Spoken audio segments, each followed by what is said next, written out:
Yun mga guys, laruin ko muna si Angel saglit. Kasi mga guys, parang nagtatampo na siya sa akin. Kasi hindi ko na siya nilalaro. Ayan. Lalaruin ko muna siya mga guys.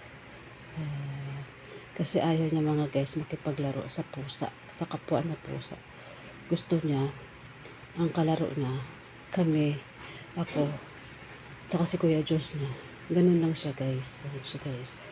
Ayan. Pag nagliligpit ako ng higaan, pupunta na yan siya dito.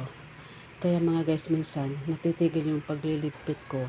Kasi si Angel, na andyan siya, nakabalandra sa higaan lagi. Ganun lang siya guys. Ayan, ganun lang siya. Gusto niya lang makipaglaro. Ayan, ganun lang siya.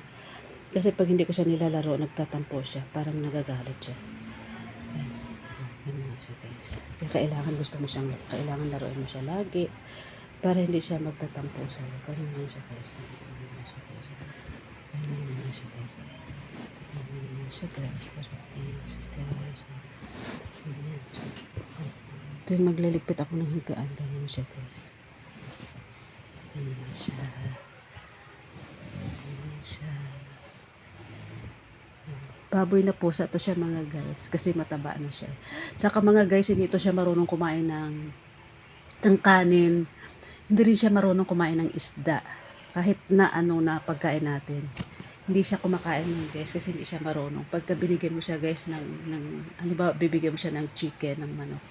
Iikot-ikutan niya yun, tapos aamuyin, tapos hindi niya alam kung paano niya kakainin. Kaya ganyan siya mga guys. Ayan, ganyan lang siya. Kaya ang kinakain niya lang talaga guys, cat food lang talaga siya mga guys. Ayan, ganyan lang siya. Ayan. Kasi simula nung natuto na talaga siya mga guys kumain. Cat food na talaga siya. Kaya hindi po siya marunong kumain ng kanin.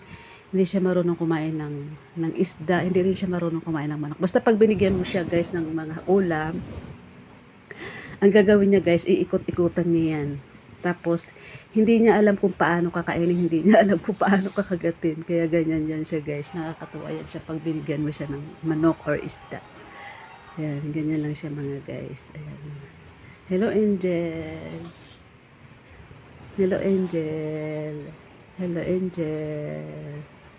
Hello Angel. Tayong-tayo yung tenga ni Angel. Kasi noon guys, tingin ko sa mukha ni Angel, para siyang kontrabida sa buhay. Kanya lang siya eh. Pero nung kinakatagalan, yan, mabait siya mga guys. Yan, ganyan lang siya. Yan, ganyan lang siya mga guys. Yan, ganyan lang siya. Yan.